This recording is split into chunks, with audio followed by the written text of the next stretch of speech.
नमस्कार। ओम नमः शिवाय। जय बजरंग बली हनुमान। तो आज बाबा गोपालपुरिया श्रवण करा रहे हैं अद्भुत और अलौकिक वृतांत सन्यासी एवं ब्रह्म प्रेत का तीसरा भाग।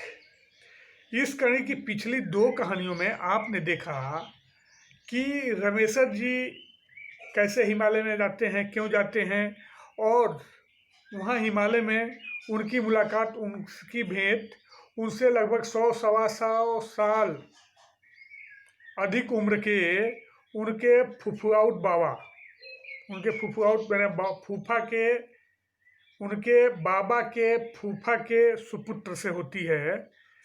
और साथ ही वो बुजुर्ग न होके उतनी उम्र में भी एकदम युवा 25-27 साल के लगते हैं। और फिर वो अपनी कहानी रमेशर जी से बताते हैं कि वो ब्रह्मप्रेत कैसे बने। तो अब इसकी ये तीसरी कड़ी का आनंद लीजिए।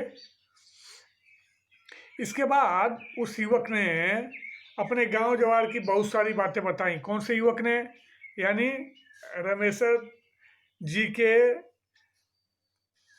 मतलब कि उनके दादाजी के फुफुआउट भाई ने। साथ ही यह भी बताया कि मैं अधिक समय तुम्हारे बाबा के साथ ही रहता था। ये वो युवा बता रहा है इनसे। हम दोनों भाई साथ साथ घूमते और रिश्तेदारी भी जाया करते थे। उस युवक की इन सब बातों को सुनकर रमेशर जी को पक्का यकीन हो गया कि ये उनके बाबा के फुफुआउट भाई मनेसर बाबा ही हैं।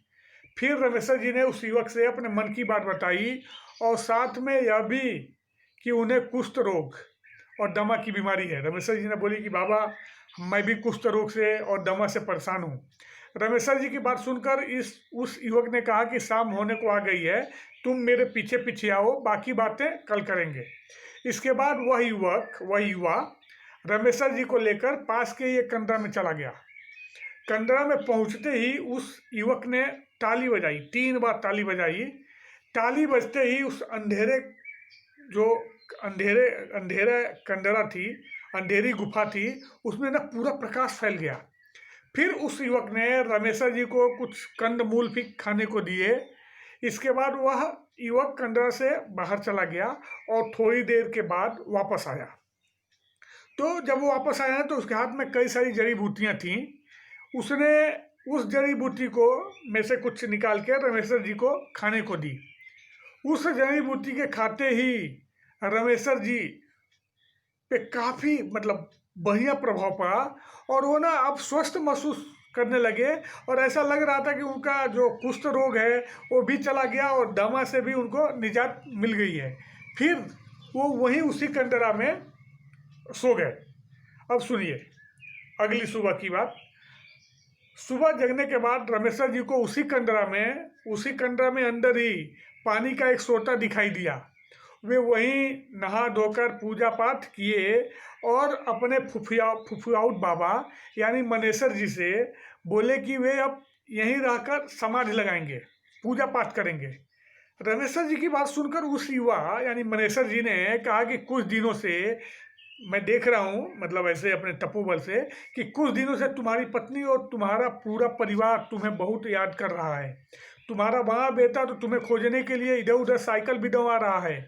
यकीन नहीं होता तो तुम 5 मिनट के लिए अपनी आंखें बंद करो, मैं सीधे तुमको तुम्हारे गांव में तुम्हारे घर के पास पहुंचा देता हूं और तुम अपने नेत्र से देख लो वहां क्या चल रहा है।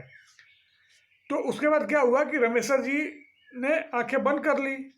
आंखें बंद करते ही ना उन्हें उनका पूरा घर और परिवार दिखने लगा। उन्हें अपने पत्नी का उदास चेहरा दिखा जो शायद उनकी याद में मरी जा रही थी। परिवार भी परेशान दिखा और उन्हें लगा कि परिवार वालों को ऐसा लग रहा था कि रमेशर जी यानी इनकी उपेक्षा नहीं करनी चाहिए थी। सब लोग अब इस रमेशर जी के लिए परेशान दिख रहे थे। यह सब देखकर रमेशर जी भी पूरी तरह से उदास हो गए। उन्होंने अपनी आंखें खोल दी। इसके बाद उस युवा रमेशर जी ने कहा कि बेहतर यही होगा कि आप समाधि मत लगाइए, पूजा पाठ कीजिए, लेकिन घर जाके ही कीजिए, आप अपने घर वापस लौट जाइए। फिर ना उस युवा की बात सुनकर, अपने फुफियाउट बाबा की बात सुनकर रमेशर जी तैयार हो गए और उसके बाद ना उन्होंने 1-2 दिन और लेकिन रहकर वहाँ गणेशर जी से बहुत सारी जड़ी बूटी मनेसर जी से बहुत सारी जड़ी बूटी का ज्ञान लिया और बहुत सारी जड़ी बूटी लिए भी वहाँ से। और फिर 4-5 दिन वहाँ रहने के बाद बोले कि अब मैं मतलब गांव जाना चाहता हूँ। फिर क्या हुआ कि मनेसर जी ने कहा, मतलब उस युवा ब्रह्म राक्षस ने कहा कि आप अपनी आंखें बंद कीजिए। और ये फिर से चमत्कार, जब ये आंख बंद किए तो उनके गांव के बाहर जो शिव मंदिर था ना, जब आंख खोले तो क्या देख रहे हैं कि वो शिव मंदिर के पास ही खड़े हैं एकदम से। अब देखिए आगे का। इसके बाद क्या हुआ कि रमेश्वर जी गांव में ही रहकर पूजा पाठ करने लगे और लोगों से वो अपना हिमालय का जो अद्भुत वृत्तांत है ना, यात्रा वृत्तांत, वो सुनाते रहते। और ना बहुत सारी जड़ी बूटियों से ना छोटे मोटे रोगों का इलाज भी करते, जैसे बिच्छू काटना, सांप काटना, या कोई छोटा मोटा मतलब बीमार होने पे भी उसका वो इलाज करते थे। और ऐसा कहा जाता है कि वो भूत प्रेतों का भी इलाज करते थे। और जब तक वे जिंदा रहे ये सारी चीज़ें करते रहे। और एक बात, ऐसा कहा जाता है कि लेकिन जब वो हिमालय से वापस आए थे ना, उसके बाद वो आजीवन कभी बीमार नहीं पड़े।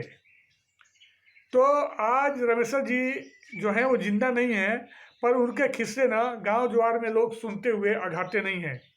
तो जय जय, नमस्कार, ओम नमः शिवाय। ये कथा, अद्भुत कहानी आपको कैसी लगी जरूर बताएं। और फिर मिलते हैं एक नए अद्भुत अलौकिक वृत्तांत के साथ अगले वीडियो में। तब तक के लिए नमस्कार।